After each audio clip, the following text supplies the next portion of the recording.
on hunters and forest security, to my mind, might sound like a mere duplication of the functions that other security agencies are performing in this country.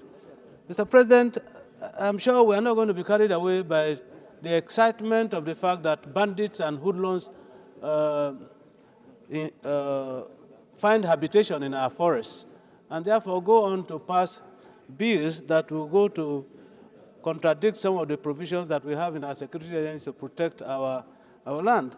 So, Mr. President, in as much as I agree that bills that have gone through all the furnaces in the House of Representatives can be concurred here in the Senate, I want us to be a little circumspect in considering some of these bills, especially those novel ones that may sound very, very beautiful, but may be counterproductive in our fight against insurgency.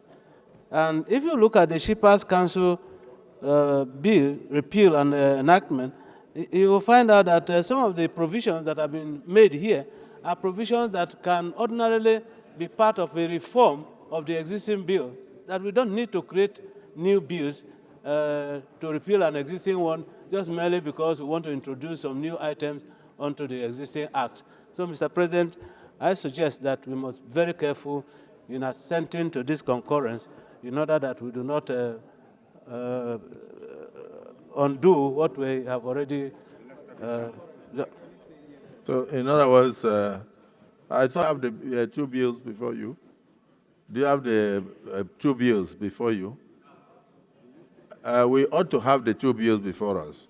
So, so that we, in case we go into clause by clause consideration, then we know exactly what we are amending, what we are not amending, what we are adding, and what we are not adding.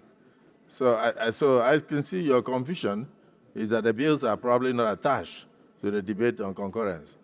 So, Senator Ningi. Let me follow in toto the reservations made by the minority leader.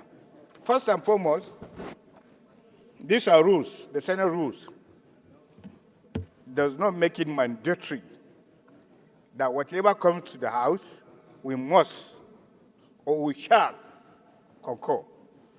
So also the rules of the House of Representatives. The only time that we are allowed to concur is when we are satisfied that what is before us is important, is germane. Usually, conventionally, when the leader of the Senate or the House moves a motion, usually you don't go against it. But this is not a motion. This is a law. And you look at Nigerian Forest Security Services Bill 2024, and the bill seeks to establish the Nigerian Hunters and Forest Security Services for the prevention,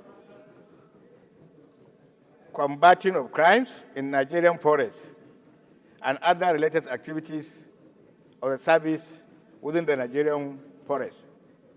This is unprecedented. Nigeria is not a banana country. You look at this,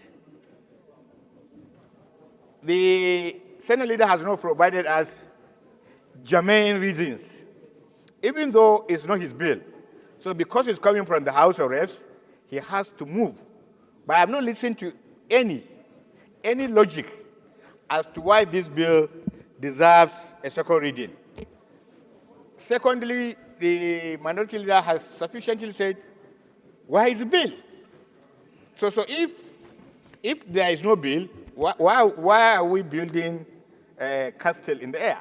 So I think it is important that, Mr. President, you guide this chamber. Let's first have, we may not discard it altogether, but let's have the bill. Let's go through it and see if there is any merit, regardless of where it is coming. While we're in the House, we also debate some of the bills coming from the Senate, and those that we find are not good enough to our people, to the laws, we drop them and we advise the other chamber as to why we cannot concur. So it is important that we all understand the gamut of lawmaking. Now, it's not everything that comes, we must just stamp it.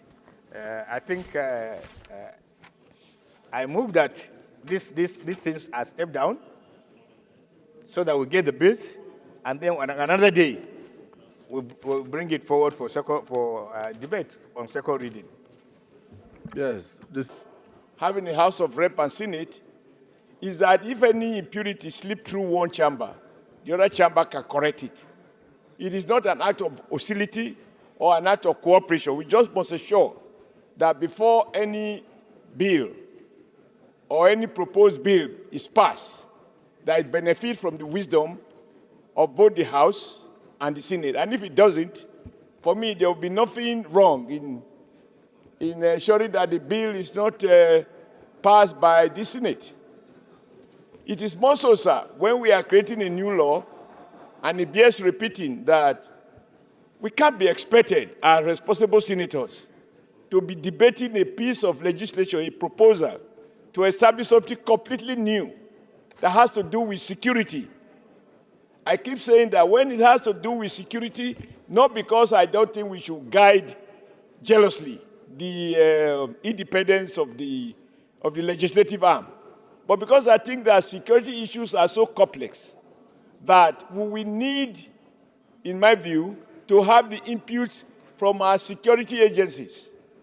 I still believe so because by the time we resort to use of hunters in law, use of hunters, and in my place, hunters are of different categories.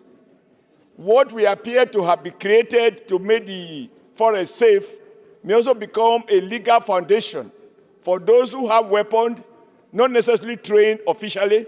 The hunters train hunters, and they are allowed to bear weapons in the forest, and God help us that they use it for the good of the nation.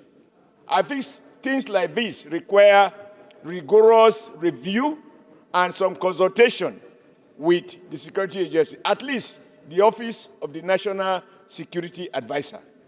And so submit, Mr. President. so you second the motion? Hereby move to support the position of yes. Distinguished Senator Ningi that we step down this bill for another day Yes. to enable us look at it comprehensively. Thank you. Distinguished colleagues, the motion has been moved by Distinguished Senator Ningi and seconded by Distinguished Senator Adams Oshiomole that the two bills be stepped down for full details to be provided for us to go through clause by clause consideration, look at the merits and demerits of the bills before approving same for second reading and further legislative action. Those in support of the motion say aye. Those against say nay. The ayes have it. The two bills are hereby stepped down. Let me thank members for their contributions and further reiterate the fact that whenever a bill comes for concurrence before us, it is not that we must take it in toto. It is expected that we'll do our work also by looking at the clause by clause, taking our time to see whether the merits and demerits before we arrive at whether it should go forward or not. And that is what the House also does when we send things to them. The Senate leader is obligated to at least lead the debate and produce the bills for concurrence. And thereafter, distinguished senators are expected to do their work diligently to ensure that what we pass will stand the test of time and then will serve posterity and the nation effectively. Senate Leader, in the absence of any other thing on our agenda, on our other paper, I must thank distinguished senators and thank the Deputy Senate President for the speedy manner in which you have conducted today's event, and to say that myself and the Honorable Speaker, Right Honorable Tajuddin Abbas, were invited to the launching of the 2025 emblem, Armed Forces emblem, to honor our fallen heroes. And during the occasion, we took time also to participate and to make pledges on your behalf, because I know that you feel for the families of those left behind by those who have sacrificed their lives in the service of fatherland. So thank you, DSP, for conducting today's event successfully.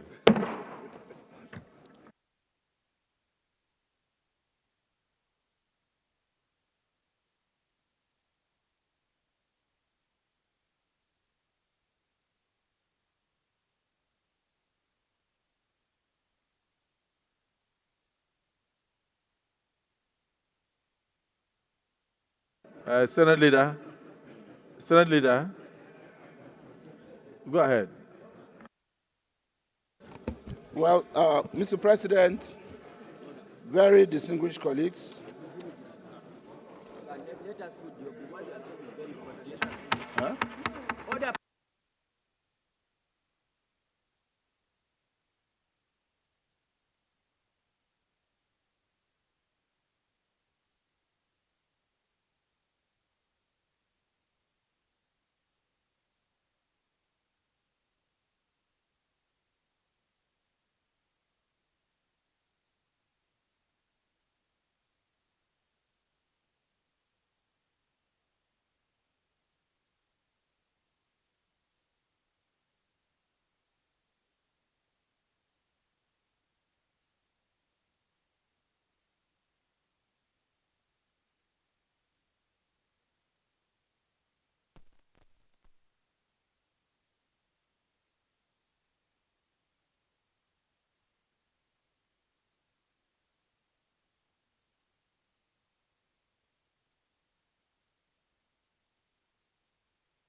Having concluded today's proceedings on the order paper, Mr. President, I hereby move that the Senate do adjourn till Wednesday, 30th October 2024 at 11 a.m. I so move, Mr. President. The motion has been moved for adjournment and seconded by the minority leader. I therefore put the question. Those in support that this August Assembly now adjourn to the 30th day of October 2024, say aye. And those against say nay. Those against say nay. The ayes have it.